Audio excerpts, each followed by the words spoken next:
You've been doing everything right. You've been praised, trusted with the hard problems, given responsibilities that were never in your job description, and you handled every single one. You stayed late without being asked. You covered gaps no one else noticed. You made your boss look good in rooms they were not prepared for. And then one morning, without any conversation, without any warning, without a single thing you can point to, your boss turns on you. And you cannot figure out what you did wrong. You replay conversations, you scroll through emails, think back to the last meeting, the last project, the last interaction that felt normal, and you try to find the seam, the place where it all ripped. Because something must have happened. Something must have changed.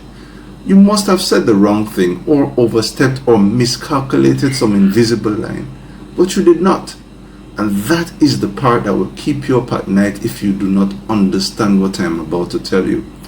There is a pattern behind what happened to you, and it's thousands of years old. Let me walk you through it. Because if you recognize yourself in this story, and I think you will, the ending changes how you respond to what is happening to you right now. King Saul was the first king of Israel, powerful, anointed, chosen. But by the time David enters the story, Saul is struggling. He's anxious, troubled, tormented in his own mind. His confidence is cracked.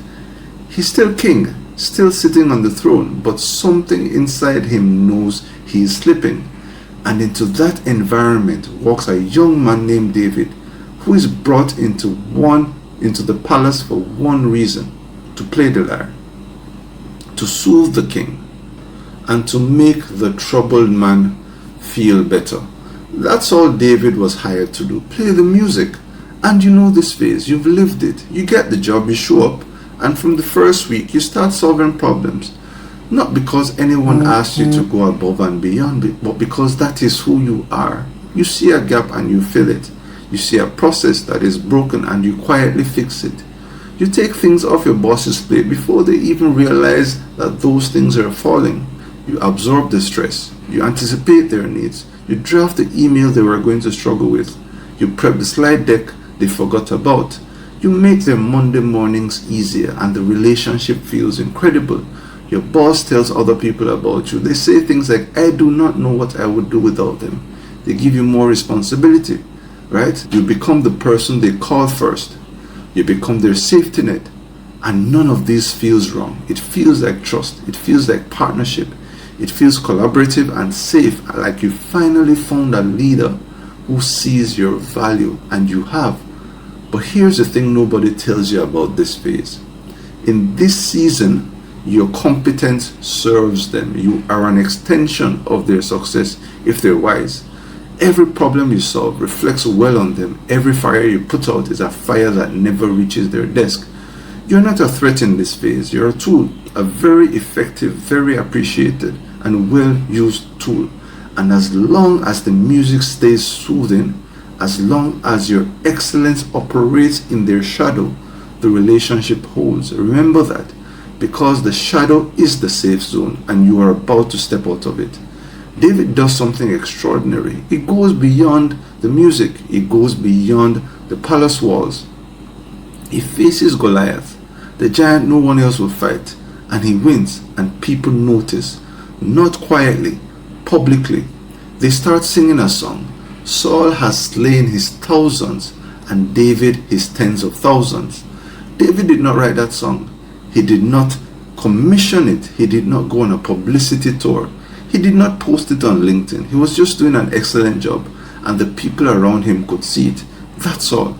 He showed up, he performed, and the performance was visible enough that it generated its own recognition.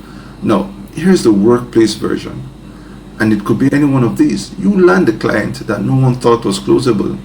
You streamline that intake process that has been broken for 4 years and everyone complained about it, but nobody touched. You stand up in a meeting and present something. Maybe it was your idea, maybe it was just your delivery, and the CEO looks at you, not your boss, and says, "That was outstanding." Your peers start coming to you for guidance. Upper management starts including you in conversations your boss used to own exclusively. Someone in leadership mentions your name in a meeting your boss was not invited to. You're not political. You're not maneuvering. And you're not positioning. Right? You're just operating at a level that produces results people can see. And the results have your name on them now, not your boss's. This is where most people think the problem starts. It does not. The problem was always there, sitting inside your boss's insecurity like a hairline fracture in a load-bearing wall. Your visibility did not create the crack. It just made the wall collapse. Now we arrive at the part of the story that leaves scars.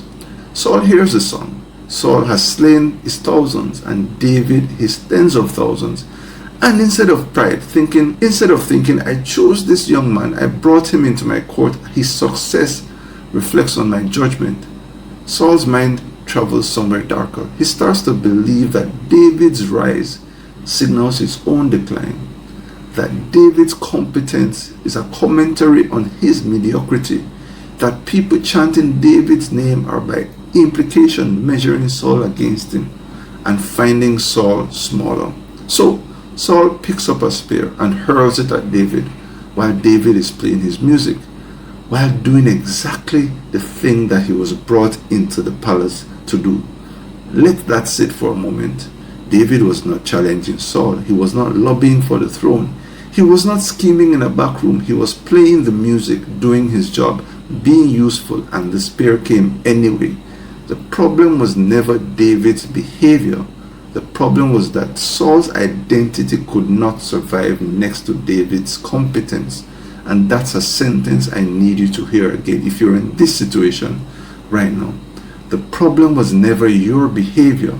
The problem was that your boss's sense of themselves could not survive next to your level of performance. Now, a modern boss probably will not throw a physical spear, but their weapons are designed to do exactly the same thing. Pin you to the wall and stop your momentum. And if you've been on the receiving ends, you know these spears. You felt them hit. You might be feeling one right now. The first spear is sudden micromanagement. Your boss entrusted you with entire projects last quarter. You ran meetings, you made decisions, handled client relationships independently. Then seemingly overnight, they need to approve every email before you send it. They ask to review your calendar. They want to be copied on communications that never needed their eyes before. They question small decisions, the kind you've been making on your own for months, maybe years, as if you just started the job. It's about control. They're trying to shrink the space you operate in because the space you grew into made them feel small. The second spear is that unjustified bad review. This one is surgical. You've had months of praise, maybe years. You've had positive feedback in writing. You have results on the board. And then review season arrives and your evaluation is filled with language that makes your stomach drop. Not a team player. Needs to work on interpersonal communication. Shows potential but lacks consistency. Vague enough that you cannot argue with specific evidence, but subjective enough that it cannot be proven wrong, and devastating enough that it reframes your entire tenure from a high performer to problem employee in one document. This is not feedback, right? This is the beginning of a paper trail. They're building a case not because you failed, but because they need a reason that is not, I feel threatened by you. The third spear is stealing credit and withholding access. Your ideas start showing up in their presentations without your name attached. The project you designed, scoped, and executed gets summarized in a leadership update as a team effort with your boss positioned as the team. Or worse, they stop inviting you to the meetings where your work is being discussed. Decisions get made about your projects without your input. Information you need to do your job arrives late or not at all. You start failing, not because you lost your ability, but because someone cut off your oxygen and is watching you gasp. The fourth spear is that public reprimand. They correct you in front of colleagues. They question your judgment in a meeting full of peers. They make a comment, maybe framed as a joke, maybe delivered as casual feedback that is designed to do one thing: remind everyone in the room who is in charge. It's really not about correcting a mistake. It's about reestablishing a hierarchy that your competence has disrupted. They're not managing you. They're demoting you in public so they can feel promoted. And here's the part that nobody prepares you for. Here's the thing that makes this dynamic so damaging. Whether it happens in ancient Israel or the third floor of a corporate office, it's the shock. You're standing there holding the lyre, doing your job, doing it well, doing it the way you've always done it, and the spear flies past your head. Maybe it hits, maybe it misses, but the sound it makes when it strikes the wall behind you stays with you. I've been there. And your instinct, the instinct almost every person in this situation has, is to turn inward. You ask yourself what you did wrong. You start an investigation into your own behavior. Did I say the wrong thing in that meeting? Was I too visible? Should I have let my boss present the idea instead of presenting it myself? Should I have copied them in that email? Should I have been less direct, less confident, less competent? You start editing yourself in real time and you dim. You hold back in meetings. You run every thought through a filter. Will this make my boss feel threatened? You stop volunteering for the hard projects.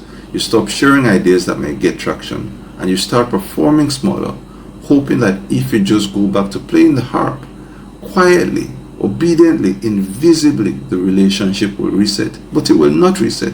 It cannot, because the relationship did not break of something you did. It broke because of something your boss felt, and those are two completely different problems. One is fixable by changing your behavior. The other is not fixable by you at all. You did not do anything wrong. You did it too right. I need to say that again because some of you are not going to believe it the first time. You did not do anything wrong. The breakdown in this relationship has nothing to do with your performance and everything to do with your boss's fragility and their fear of being eclipsed. Your excellence held up a mirror and they did not like what they saw reflected back. That is not your problem to solve. That was never your problem to solve. But you've been trying to solve it, have you not? You've been quieter in meetings. You have been more deferential. You've been running your decisions past them even when you know the answer.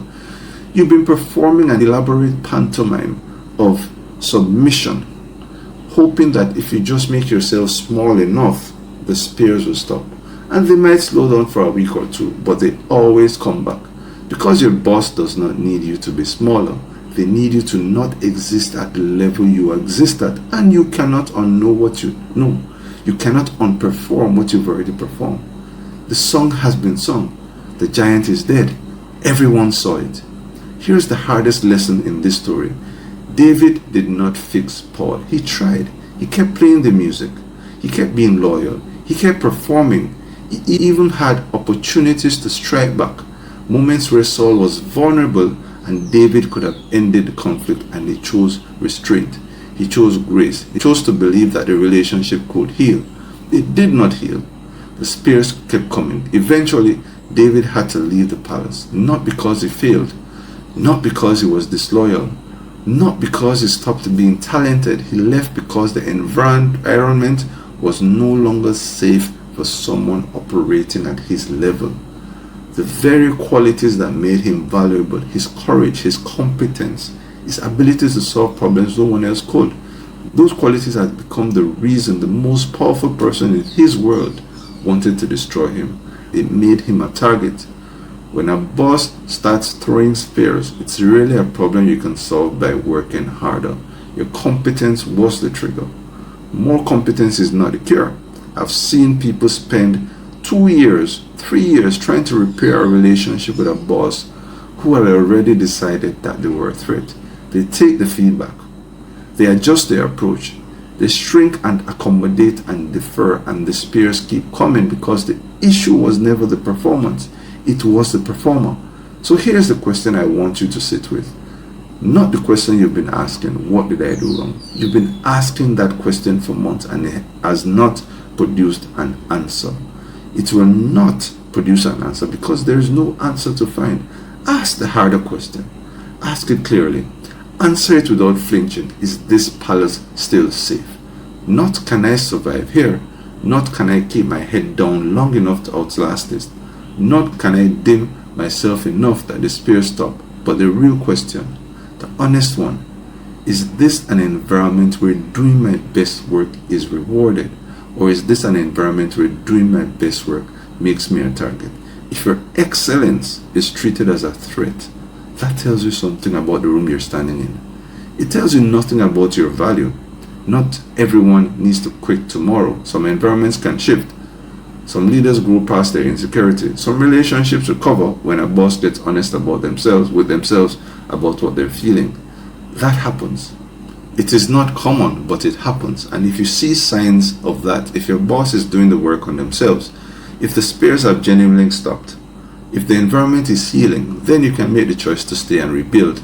But if the spears keep coming, if the micromanagement tightens, if the reviews get worse, if your best work keeps getting punished, if you're performing smaller every month just to stay safe, then the most loyal thing you can do for yourself is to recognize that your gifts deserve a room that is not afraid of them. David left the palace. He went into the wilderness. He started from nothing. It was hard. And nobody tells you that part. That choosing yourself over a toxic environment does not usually or always feel triumphant. It feels terrifying. It feels like a loss. It feels like starting over when you should be moving forward. But David did not stop being David. He did not lose his talent in the wilderness. He did not become less capable because he left the palace. He became a king. Not Saul's version of a king, his own, in his own time, in an environment that could hold the full weight of who he was. The insecure leader will always need someone to play the harp, but the moment you slay a giant, you become the threat. And no amount of music will make them forget what they saw. So if you're in that palace right now, if you've been playing the harp, dodging spears, and wondering what you did wrong, let me tell you what I wish someone had told me. You did not do anything wrong.